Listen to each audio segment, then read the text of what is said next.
Hello and welcome back. I hope that you're doing well.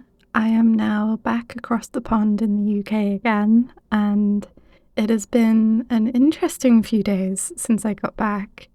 My voice is still recovering, so I apologise if it sounds a little bit off in this video, but in the course of a couple days, I was dealing with the after effects of travelling for an extended period without being able to sleep, jet lag upon returning back to the UK, and then a couple days later I ended up getting a cold, and all of that compiled with having CFS or ME was an interesting cocktail.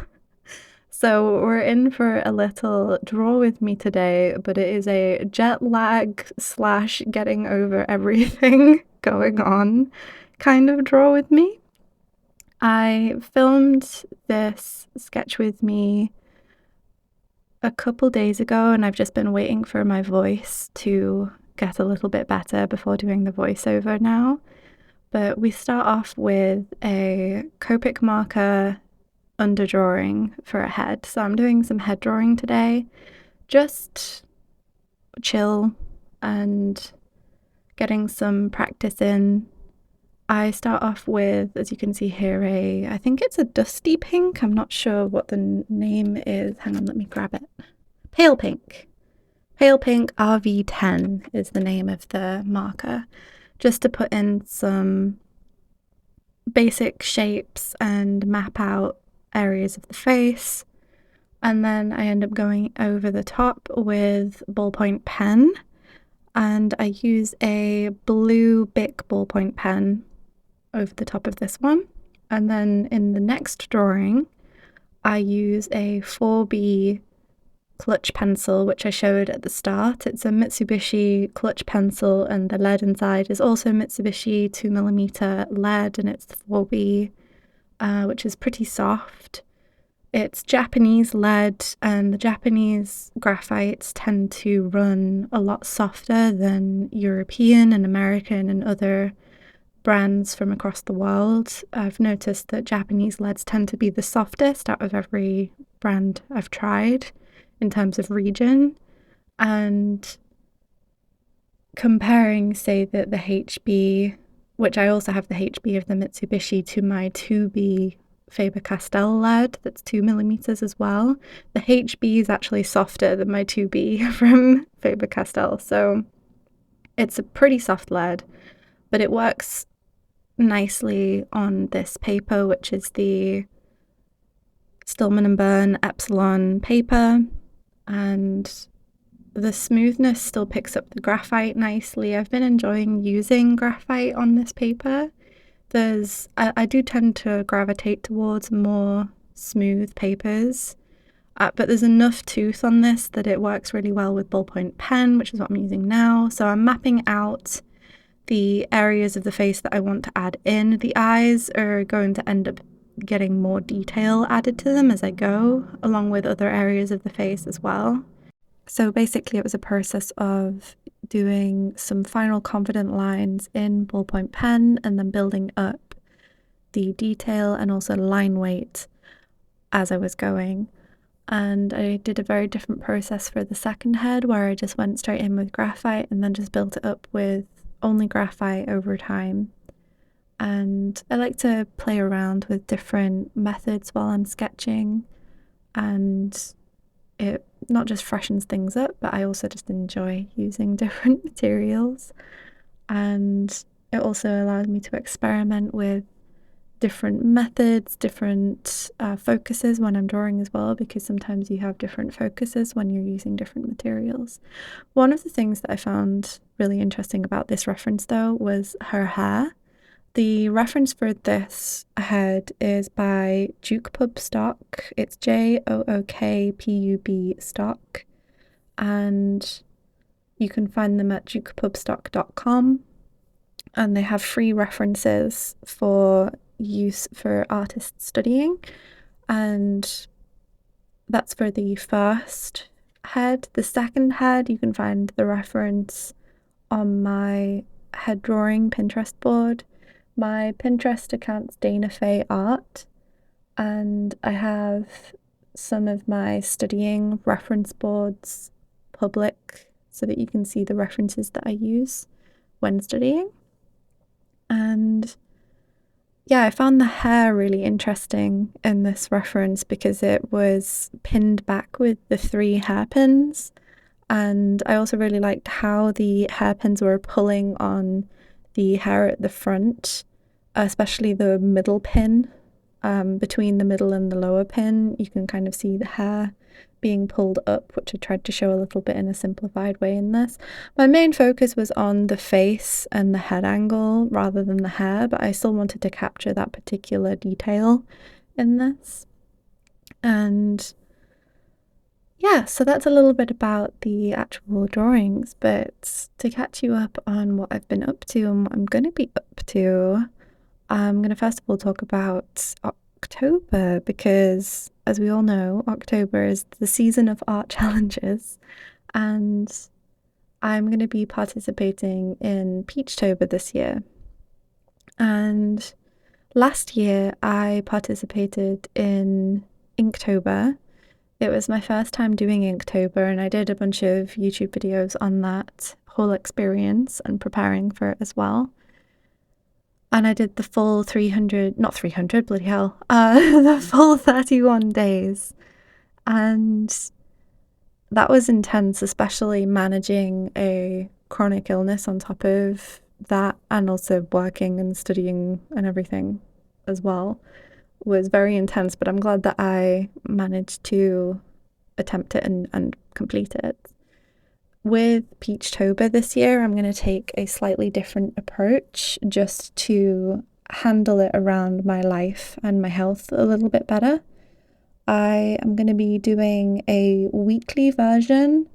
I'm going to be doing 5 illustrations total, and I'm going to combine the prompts for a number of days. So there's 31 days, and then if I say, for example, separate it into 5, then that would be 7 times 4 and then 8. So no, that's if I did 4 weeks. Yeah, if I did 4 illustrations, it would be 7 times 4 and then an 8. If I was doing 5 illustrations, it would be 6 times 4 and then a 7. And I'm going to pick from as many of those prompts for that week as I want to. So say, for example, I am on a week that has 6 prompts. I can pick 5 of those prompts that I feel all fit together, or I could try and do all 6, or I could do 3. And I'm just going to be doing 1 illustration technically per week, but it's more going to be like just trying to fit 5 illustrations into the month. I am doing this in order to give myself more leeway in terms of managing it around my life and my health, and also to allow myself to spend more time actually making the illustrations as well. I am doing this because I want to join in. I've wanted to join into Peachtober. I wanted to join in with Peachtober for a little bit now, so I'm finally joining in this year and I'm very excited. I have seen the prompts, and if you don't know Peachtober or haven't heard about it before, it was created by Furry Little Peach here on YouTube and Instagram, and I'm sure you probably know her, but if you don't, please go check her out. She's an amazing illustrator and a definite inspiration for a lot of people, including me, and I'm going to be participating in her prompts list this year. And one thing that I love about her challenge is that it's very inclusive for just creators in general. She welcomes everyone to join in, whether you are a crochet creator, or you do clay, or you do painting, or you do drawing, or whatever you do. Whatever creative thing you do, you can participate, and it's all about just sharing your creative passions with each other for each of the prompts. And there's no particular rules to her challenge. She has posted the rules out, and you can do as many or as little as the days you want. So I took inspiration from Audre Auclair's I think she called it October one year. I don't think she's doing it this year, but one year she did October where she did 31 prompts, and then you could pick as many of them as you wanted and do however many illustrations you wanted. And I felt like that was a very healthy way to join in if you couldn't or can't do the full 31 days that year, or if you just can't do 31 days in general. I feel like that's a really healthy way to still get involved, to do it that way. And you can still participate in multiple of the prompts that way too. So that's what I'm going to be doing this year, and I'm super excited about that. I'm going to be doing a video next week where I'm going to be preparing for Peachtober, and then I'm probably going to do a video for each of the illustrations. If you have any questions or you want to know any particular parts or want me to film any particular parts of Peachtober, please let me know in the comments and then I can get going with that. And I've already got some ideas going for the first illustration and I'm super excited for that. I'm still deciding on what materials I want to use for Peachtober. I know that I want to have some underlying unifying element between all 5, which I want to be the materials. So I want to use the same set of materials for all 5 illustrations, like I did with Inktober and with Funguary, and even with Mermaid, although I only did 2 illustrations for Mermaid. But currently I'm stuck between 2 different sets of materials, so I'm going to talk about that in the Peachtober prep video, and by the point that I am filming that, I will hopefully decide which one I'm going to end up going with, and then I can get on with making the first illustration. So I might tease what the first illustration's going to be in that Peachtober prep video, or you might have to wait for the first week of Peachtober and the video for that, but we shall see. Also, now that I'm back, I'm hoping that we can start up my D&D session again. We are near the end of the campaign now, but we took a little bit of a break while I was away and some of the people needed a break too. So I'm hoping we can start that up again, and we're about 2 sessions away from finishing the campaign now, and I'm super happy to jump back into that soon. I've been really enjoying that. I want to properly design my character in my sketchbook at some point soon. I have done sketches of her in the past, but I really want to nail down her design and her outfit and everything, and then make some illustrations of her and her compestry companions.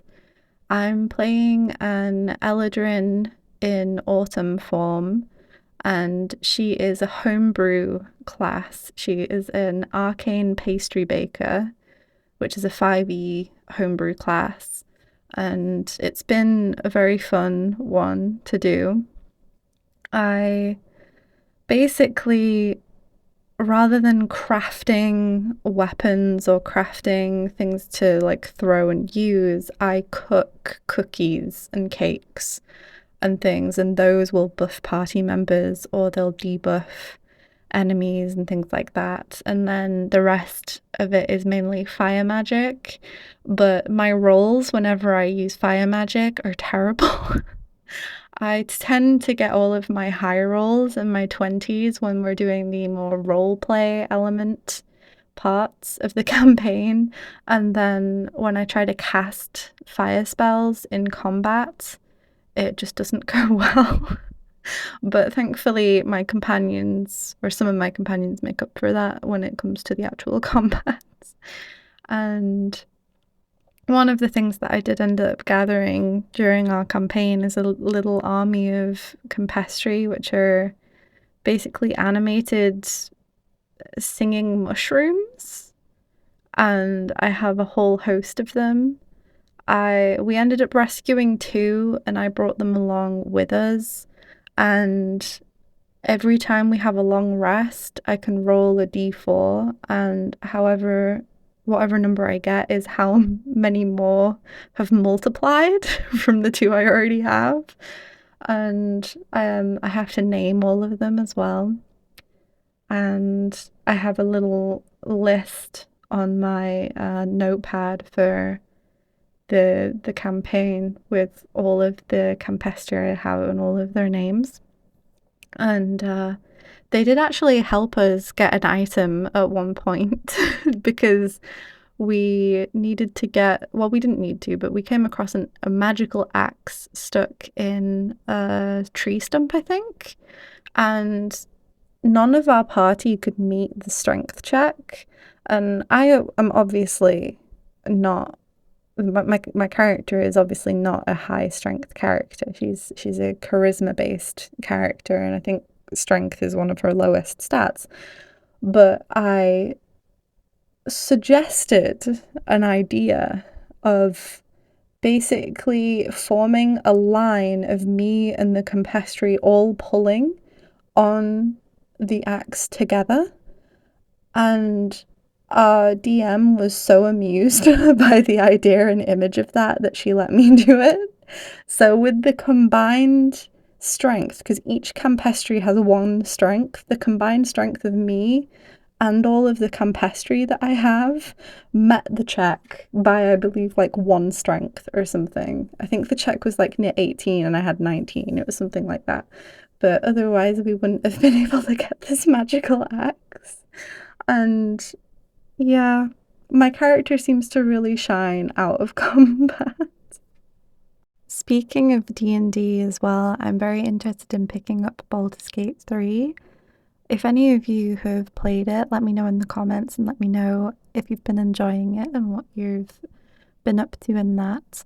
I am interested in both having a solo campaign and probably also playing a duo campaign with my boyfriend. I think both of those would be really fun.